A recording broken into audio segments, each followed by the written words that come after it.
2013 साली म्हणजे माझ्या खूप कमी 45च्या वयामध्ये मला तो पद्मश्री ही मिळाली.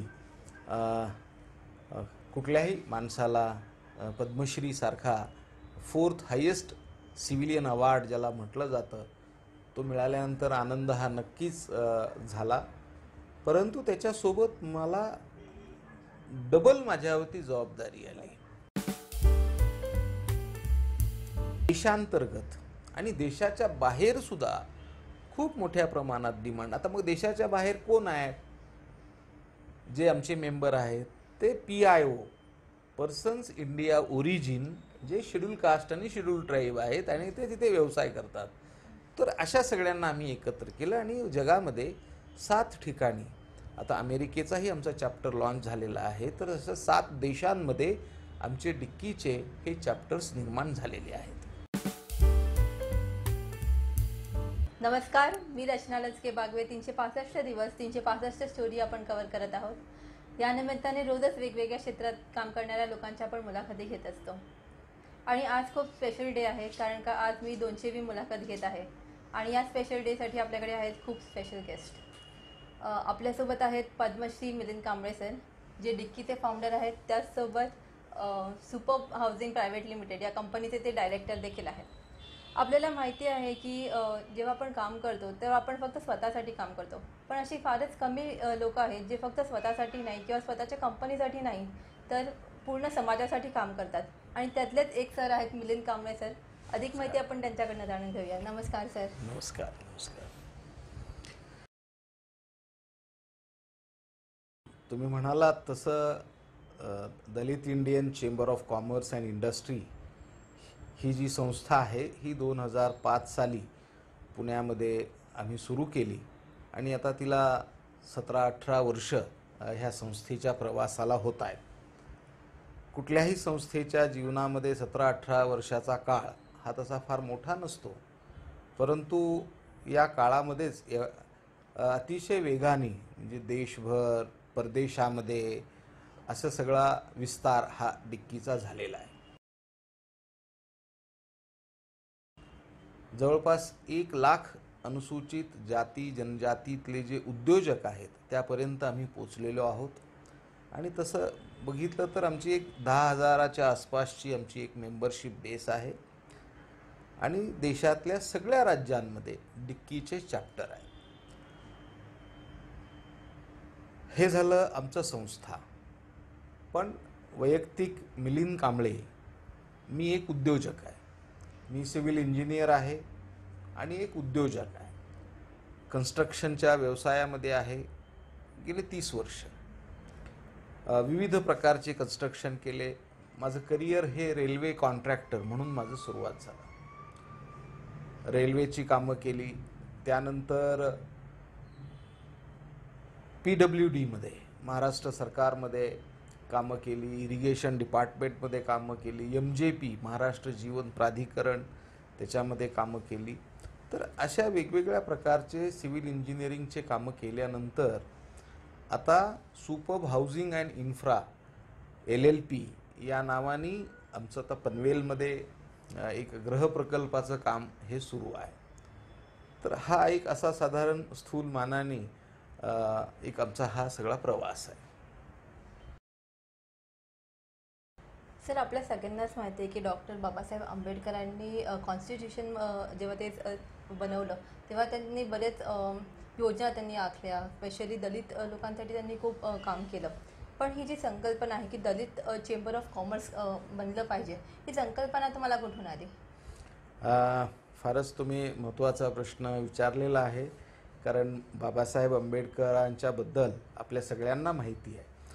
ते या देशाची जी घटना बनली त्या घटना समितीचे ते अध्यक्ष होते आणि त्या घटनेमध्ये सर्वांना समान न्याय हे एक सूत्र त्या घटनेत राहिलेलं आहे. आणि त्याचबरोबर ज्या लोकांना संधी मिळाली नाही अशा लोकांना एक संधी निर्माण करण्याचं काम या कॉन्स्टिट्यूशनच्या माध्यमातून बाबासाहेब आंबेडकरांनी केलं.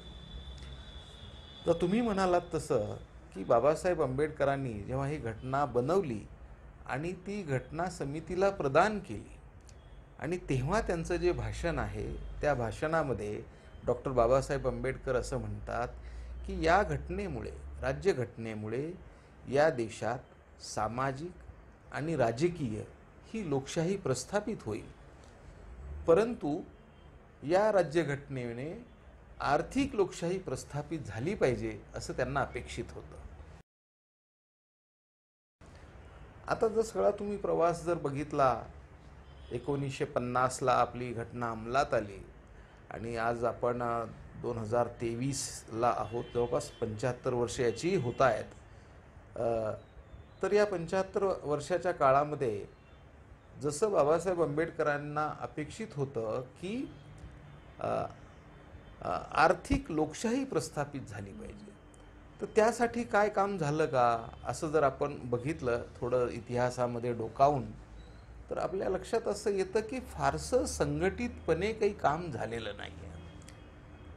आता हे का नाही झालं? कारण त्या काळामधले विषय हे खूप वेगळे होते. सामाजिक लढाईचे, विषमतेच्या विरुद्धची लढाई, शिक्षणाचा प्रश्न, लोकांचा नोकऱ्यांचा प्रश्न आणि असे सगळे त्या काळातले जे तात्कालिक विषय होते त्या विषयावरतीच सगळा लोकांचा भर होता. त्यामुळे ते विषय हाताळले गेले. मी जेव्हा ज्येष्ठ जे दलित समाजातले जाणकार जे मंडळी आहेत त्यांच्याशी जेव्हा मी चर्चा करत असतो तेव्हा ते सगळे हे कबूल करतात की मिलिंद, हा जो पैलू आहे इकॉनॉमिक इम्पॉवरमेंट तो राहून गेला. कारण त्या काळातले आमच्या समोरचे जे ज्वलंत विषय होते ते इतके वेगळे होते, त्यात हा विषय राहिला आणि म्हणून तो विषय exactly Dalit Indian chamber of commerce and इंडस्ट्रीनी हातात घेतला. असं म्हणण्यापेक्षा मी असं म्हणेन की जे डिक्कीची जी स्थापना आहे ही स्थापना डॉक्टर बाबासाहेब आंबेडकरांचा जी आर्थिक लोकशाही प्रस्थापित झाली पाहिजे ती कशा प्रकारे होईल त्यासाठी स्थापन झालेली ही संस्था आहे आणि त्या दिशेने आमची वाटचाल सुरू आहे. सर, आता जसं तुम्ही बोलल्याप्रमाणे की डॉक्टर बाबासाहेब आंबेडकर हे तर खूप मोठे इकॉनॉमिस्ट होते आणि त्यांची अशी खूप इच्छा होती की भारताने पॉवर्टी मुक्त व्हावं, म्हणजे पॉवर्टी इरॅडिकेट व्हावं पूर्ण भारतामध्ये, आणि त्याच संकल्पनेने मला वाटतं डिक्की देखील काम करत आहे. तर डिक्की आता जसं तुम्ही बोलल्याप्रमाणे की 2005 साली डिक्कीची सुरुवात झाली आणि आता फक्त नॅशनल वाईज नाही तर इंटरनॅशनली डिक्की काम करते, तर त्याच्याबद्दल थोडी अधिक माहिती द्या. हां, हे खरं आहे की मी जसं म्हणालो आणि तुमचाही जो प्रश्न आहे की ह्या राज्यघटनेमुळे आर्थिक लोकशाही प्रस्थापित झाली पाहिजे, एक सगळ्यांना समान संधी मिळाली पाहिजे आणि इकॉनॉमिक इम्पॉवरमेंट झालं पाहिजे.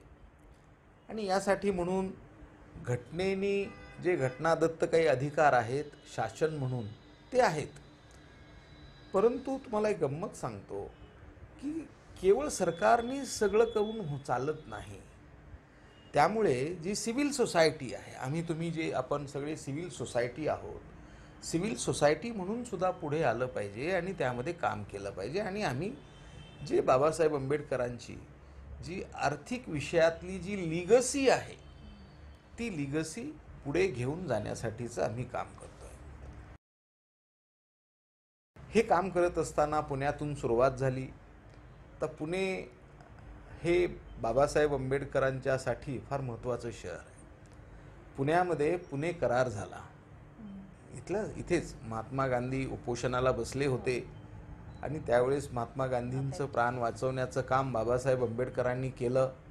2 पावलं बाबासाहेब आंबेडकर मागे आले आणि तो पुणे करार झाला. हा पुण्यात झाला.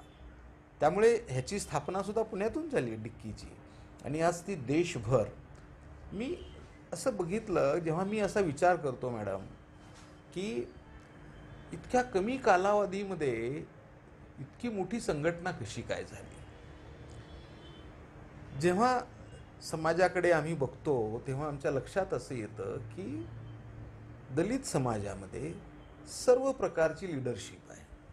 पॉलिटिकल लिडरशिप आहे, सोशल लिडरशिप आहे, स्टुडंट लिडरशिप आहे, इंटेलेक्च्युअल लीडर्स आहेत. परंतु दलित समाजामध्ये सोशिओ इकॉनॉमिक लिडरशिपची एक प्रचंड मोठी पोकळी होती. जे की या विषयाला धरून सोशो इकॉनॉमिक या विषयाला धरून काम करेल अशी लिडरशिपच नव्हती. आणि ती जी मोकळी जागा होती ती डिक्कीनी भरली. आणि त्यामुळे इतक्या कमी कालावधीमध्ये मला सुद्धा आश्चर्य वाटतं, अनेक जण माझे मित्र आहेत, आम्ही जेव्हा बोलतो तेव्हाही की अरे एकदम 17-18 वर्षामध्ये नॅशनल लेवलची ऑर्गनायझेशन, आणि ती भारत सरकारने रिकग्नाईज केली 2011मध्ये. तेव्हापासून आम्हाला प्री बजेट डिस्कशनला बोलवायला लागले.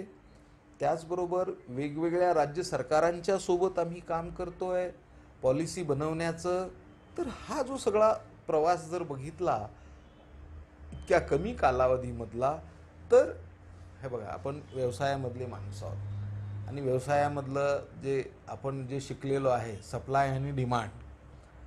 आता तुम्ही जर बघितलं तर दलित समाजामध्ये डिमांड कुठल्या विषयाची होती, तर ह्या सोशो इकॉनॉमिक लिडरशिपची होती. आणि एक्झॅक्टली ते कॅप्चर झालं. आणि सप्लाय इतक्या सामाजिक संघटना, राजकीय पक्ष, जेवढी डिमांड नाही त्याच्यापेक्षा सप्लाय हा सगळा झालेला होता. म्हणून या नव्या विषयाला एकदम मान्यता मिळाली आणि सगळ्यांनी तो विषय उचलून धरला. आणि सगळ्यात महत्त्वाचं तुम्हाला सांगतो मॅडम, की एक जो माइंडसेट आहे आपल्याकडे, भारतीय मनुष्य सगळ्यांचाच आहे, मराठी माणूस त्यांचाही माइंडसेट आहे, कशाला व्यवसाय नोकरी, व्यवसाय कशाला, चला आपली नोकरी भली, हा जो माइंडसेट आहे तो दलित समाजामध्येच आपला समाजाचा भागच असल्यामुळे त्याच्यामध्येही होता. त्याच्यामध्ये परिवर्तन घडवून आणणं की नाही, आपण नोकरी मागणारे नाही तर नोकरी देणारे झालं पाहिजे, ही टॅगलाईन आम्ही दिली 2005 साली. आणि त्या टॅगलाईनवरती आम्ही काम सुरू केलं. खूप कठीण गेलं, पण आज जेव्हा आम्ही बघतो तेव्हा एक देशभर सर्व राज्य सरकार असतील, केंद्र सरकार असतील, सगळे चेंबर्स असतील, फायनान्शियल इन्स्टिट्यूशन्स असतील, या सगळ्या ठिकाणी आज आम्ही प्रतिनिधित्व करतो आणि पॉलिसी बनवण्याचं काम जे आहे ते आम्ही करतो आहोत. हा एक भाग. दुसरा मॅडम, एक जो पॉलिसी सपोर्ट जो आहे तो आम्ही पूर्ण क्रिएट केला आहे, त्याच्याबद्दल मी बोलतो. परंतु देशांतर्गत आणि देशाच्या बाहेर सुद्धा खूप मोठ्या प्रमाणात डिमांड. आता मग देशाच्या बाहेर कोण आहेत जे आमचे मेंबर आहेत, ते PIO, पर्सन्स इंडिया ओरिजिन, जे शेड्यूल कास्ट आणि शेड्यूल ट्राईब आहेत आणि ते तिथे व्यवसाय करतात. तर अशा सगळ्यांना आम्ही एकत्र केलं आणि जगामध्ये 7 ठिकाणी, आता अमेरिकेचाही आमचा चॅप्टर लॉन्च झालेला आहे, तर असं 7 देशांमध्ये आमचे डिक्कीचे हे चॅप्टर्स निर्माण झालेले आहेत. सर, आत्ता जसं तुम्ही बोलल्याप्रमाणे की तुम्ही खूप मेहनत घेऊन अनेक पॉलिसीज निर्माण केले, पण आपण एकूणच बघतोय तर उद्योजकता ही एकूणच कमी आहे. मग ती फक्त दलित कम्युनिटीमध्ये नाही, तर एकूणच आपण जेव्हा उद्योजकता बघतो मग ती पूर्ण महाराष्ट्रीयन कम्युनिटीमध्ये असू दे किंवा एकूणच पूर्ण 100% पैकी फक्त 5%च लोक उद्योजक असू शकतात आणि 95% जॉब सिकर्स आहेत. तर अशा लोकांना तुम्ही काय मार्गदर्शन कराल? कारण का अनेक आज स्कीम्स आहेत, अनेक योजना आहेत जे गव्हर्नमेंट सपोर्ट करते उद्योजकांना, तर त्याच्याबद्दल थोडी माहिती द्या. त्याच्याबद्दल जर बोलायचं झालं मॅडम, तर आम्ही डिक्कीची मुळात जी स्थापना झाली त्याच्यामध्ये एक तर पॉलिसी इंटरव्हेन्शन, जे एक्झिस्टिंग उद्योजक आहेत त्या उद्योजकांना त्यांचं टॅलेंट शोकेस करणं, विविध माध्यमातून एक्झिबिशन्स असतील, सेमिनार्स असतील, याच्या माध्यमातून, आणि मेंटॉरिंग करणं. तर ह्या सगळ्या ह्याच्यावरती सगळे चेंबर काम करत असतात. आता या ह्याच्यामध्ये आम्ही हे सगळं करत असताना आम्ही असं ओळखलं की दलित समाज जो आहे आणि जो यूथ आहे दलित समाजातला, आज जो डेमोग्राफिक डिव्हिडंड आपण जर बघितला तर 65% हे आपल्या देशामध्ये यूथ आहे. तर हा इतका मोठा डेमोग्राफिक डिव्हिडंड आहे. तेच SC ST पॉप्युलेशनला जर हा 65%चा जर टॅग लावला तर 20 कोटी आज 18 ते 35 या वयोगटातले शेड्यूल कास्ट शेड्यूल ट्राईब्सचे यूथ आहेत.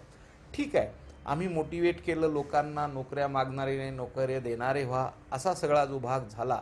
परंतु याच्यामध्ये सगळ्यात महत्त्वाचं आम्ही जे काम केलं आहे त्याच्यामध्ये आता थोडंसं मी मॅनेजमेंट इन्स्टिट्यूट वगैरे यांच्याशी संबंधित असल्यामुळे तर सगळ्यांना सोप्या भाषेत समजावं तुमच्या सगळ्या दर्शकांना म्हणून कुठलाही जो उद्योजक असतो त्या उद्योजकाला 3Mची आवश्यकता असते. तो फर्स्ट एम जो आहे तो market, second M money and third M is a mentoring. आणि ही एक्झॅक्टली ह्याला इकोसिस्टम आपण म्हणतो.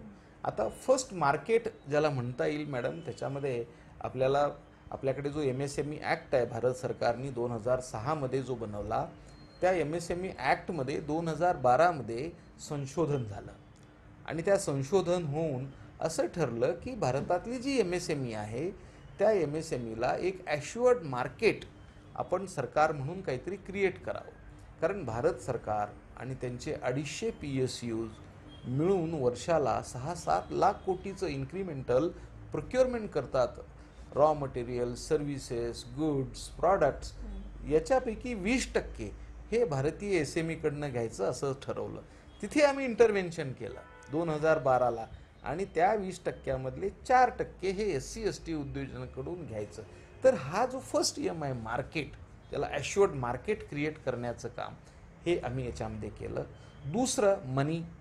आता आपल्या माहिती असेल की स्टँडअप इंडिया नावाची जी स्कीम आहे की भारतात 1.25 लाख अनुसूचित जाती जनजातीचे उद्योजक क्रिएट करायचे आहेत त्यासाठी. आणि ती जी योजना आहे विदाऊट कोलॅटरल फंडिंग, भारतात हा पहिला म्हणजे माननीय पंतप्रधान नरेंद्र मोदीजी यांच्या नेतृत्वाखालचं जे सरकार आहे हे सोशल इन्क्लुजन या विषयामध्ये त्यांनी फार मोठं काम केलं आहे. मुद्रा या विषयावरती अख्खं मी भाषण करू शकतो मॅडम. मुद्रामध्ये आणि स्टँडअप इंडिया ह्या 2 अशा स्कीम आहेत ज्याच्यामध्ये कोलॅटरल फ्री आहेत. हे भारतीय ज्याला पॅराडाईम शिफ्ट म्हणतात आपण, तुम्ही अर्थसंकेत म्हणून सगळ्या या अर्थक्षेत्रात काम करता तर भारतीय बँकिंग सिस्टम ही कोलॅटरल बेस आहे. पण ह्या 2 अशा स्कीम निर्माण झाल्या. त्यामुळे काय झालं, जे स्टार्टअप्स आहेत किंवा छोटे उद्योग करणारे आहेत त्यांना सगळ्यात मोठा जो प्रॉब्लेम असतो तो काय असतो, तो अर्ली स्टेज फंडिंग. आणि ते अर्ली स्टेज फंडिंग जे आहे ते विदाऊट कोलॅटरल बँकेकडून मिळायला लागलं. त्यात स्टँडअप इंडिया, आज 60,000 SC-ST उद्योजकांनी या स्टँडअप इंडियाचा बेनिफिट घेतला आहे. आपले उद्योग त्यांनी सुरू केलेले आहेत.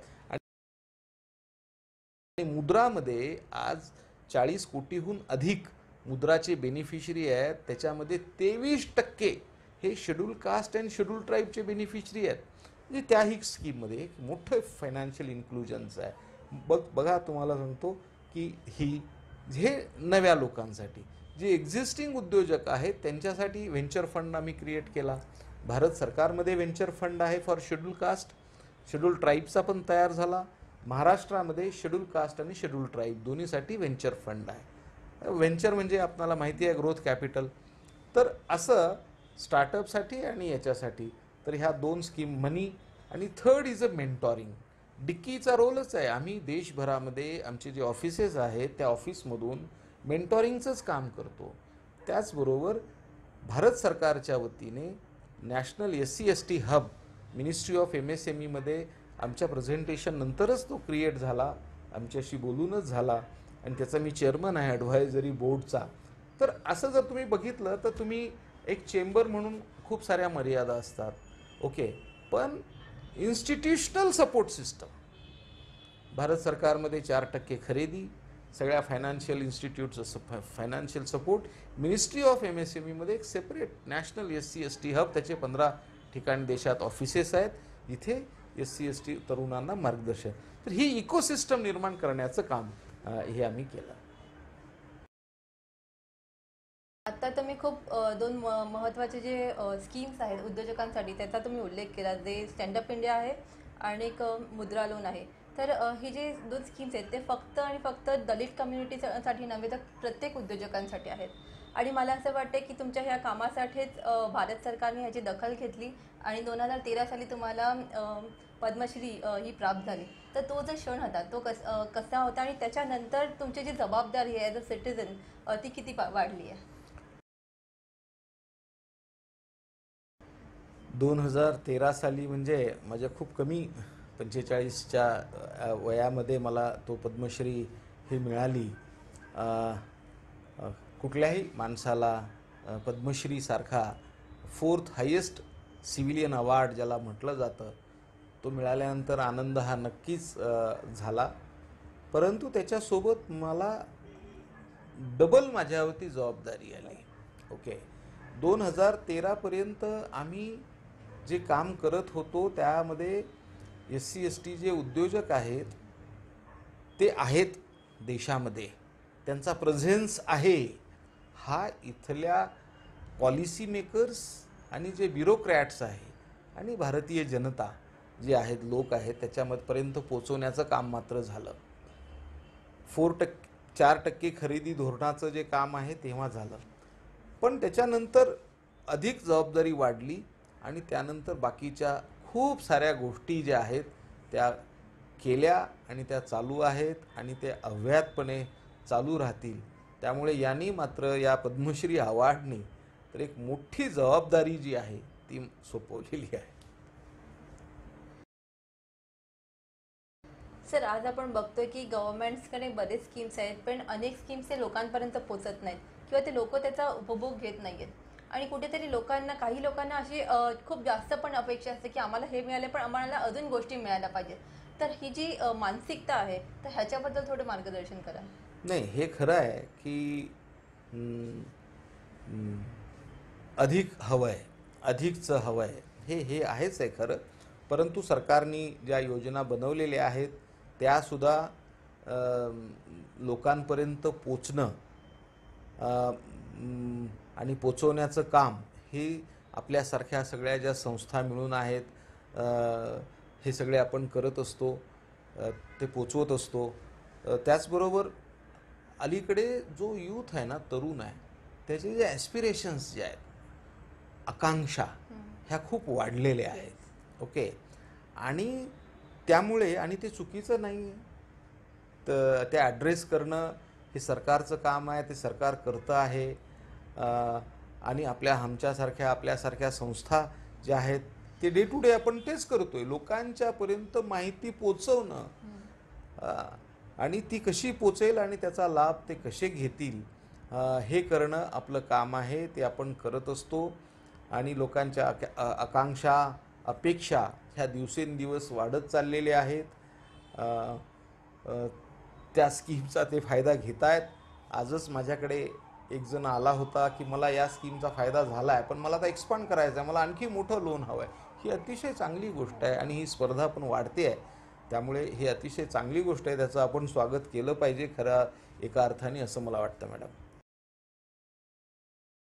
सर, आतापर्यंत तुम्ही भारत सरकारला अनेकदा मदत केली आहे पॉलिसीज मेकिंगसाठी. तर जेव्हा कोणतीही पॉलिसी बनली जाते तर त्याच्यापाठी कोणत्या कोणत्या क्रायटेरिया असतात किंवा कोणत्या गोष्टी तुम्ही लक्षात घेता ते स्कीम बनवताना?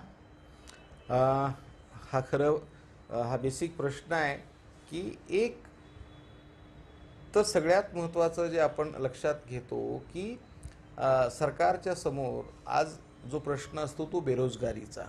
ओके, पण सरकार काही सगळ्यांना नोकऱ्या देऊ शकत नाही.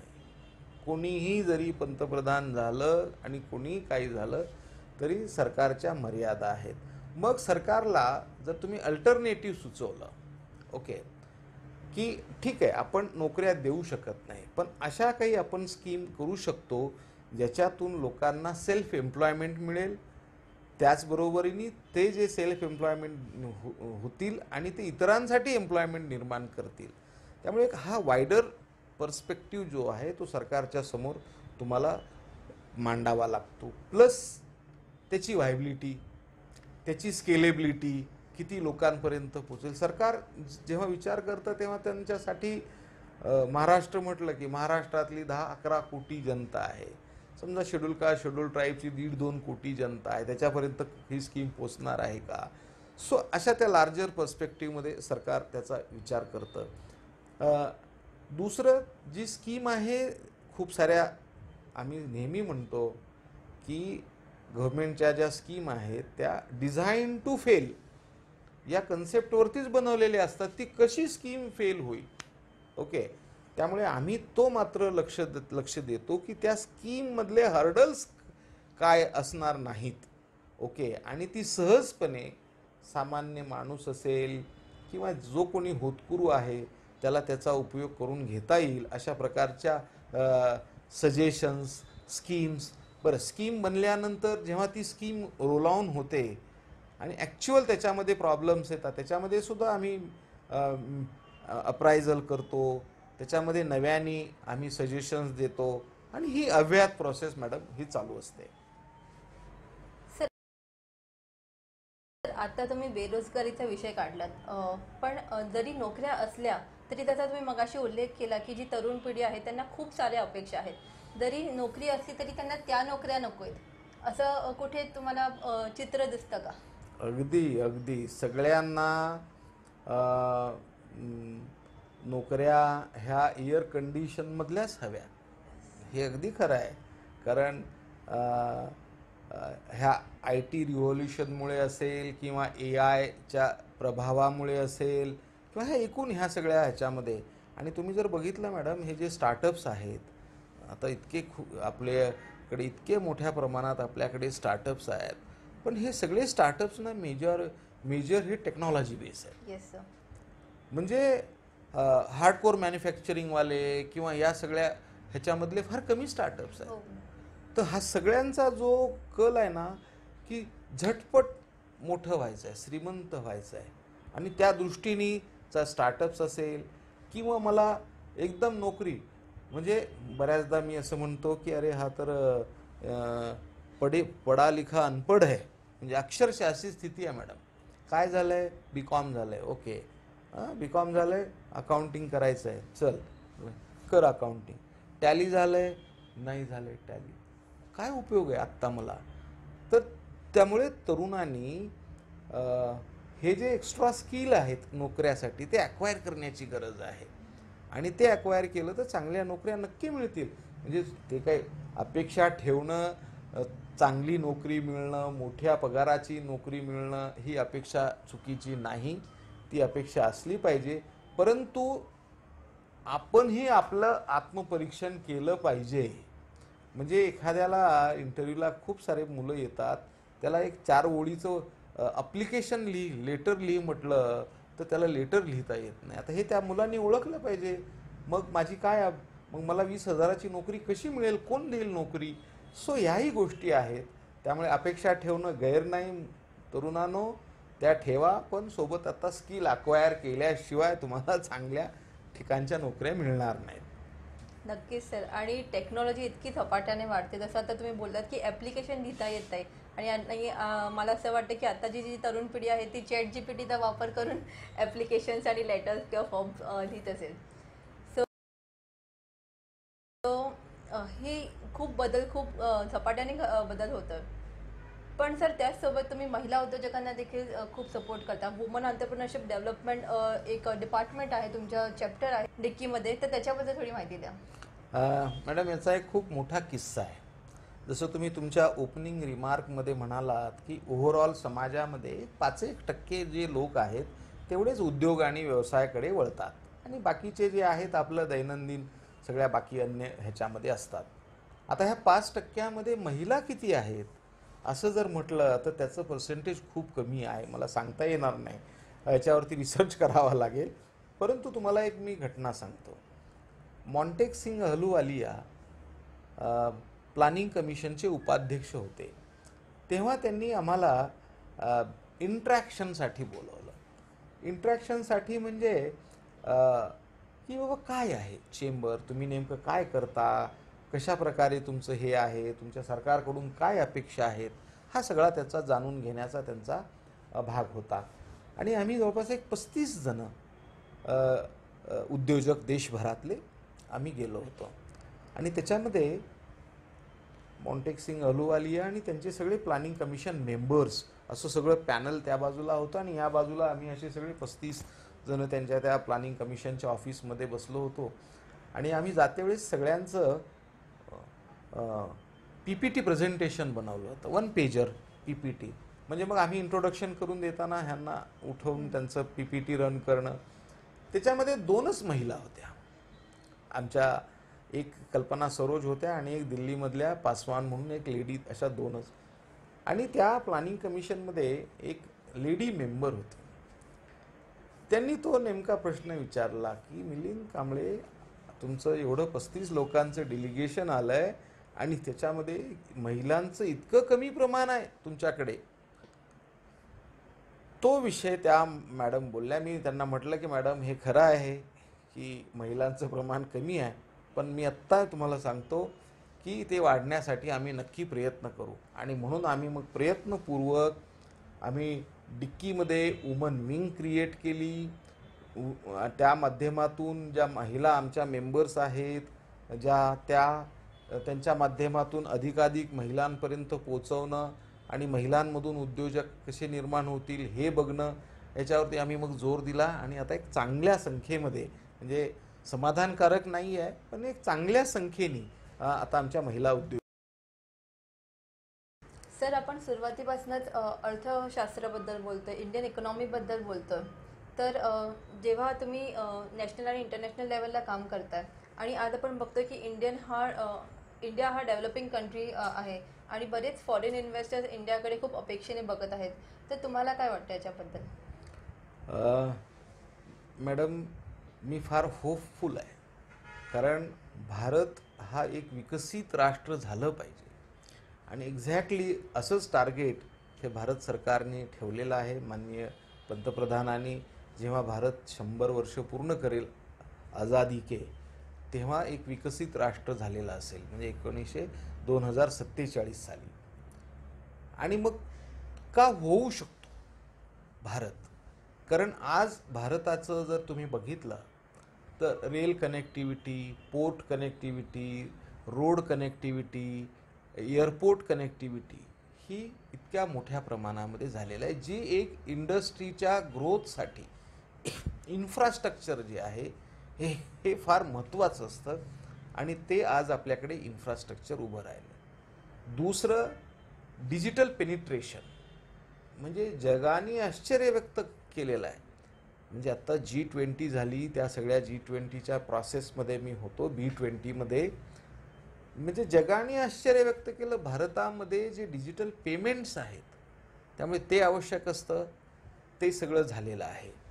दुसरा, एक स्किल मॅनपॉवर, ही आपल्याकडे मोठ्या प्रमाणामध्ये स्किल मॅनपॉवर आहे. मी याच्यासाठी म्हणतो मॅडम, जगभरामध्ये भारतीय वंशाच्या जे नर्सेस आहेत पासून, IT मधले लोक आहेत पासून, डॉक्टर्स आहेत, एज्युकेशनल इन्स्टिट्यूट आहेत, या सगळ्या ठिकाणी मोठ्या प्रमाणामध्ये भारतातील लोक आहेत आणि भारतीय मनुष्यबळाची मागणी असते.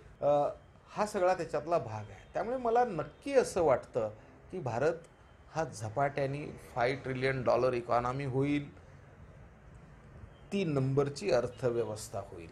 त्यासाठी सर्व पोषक.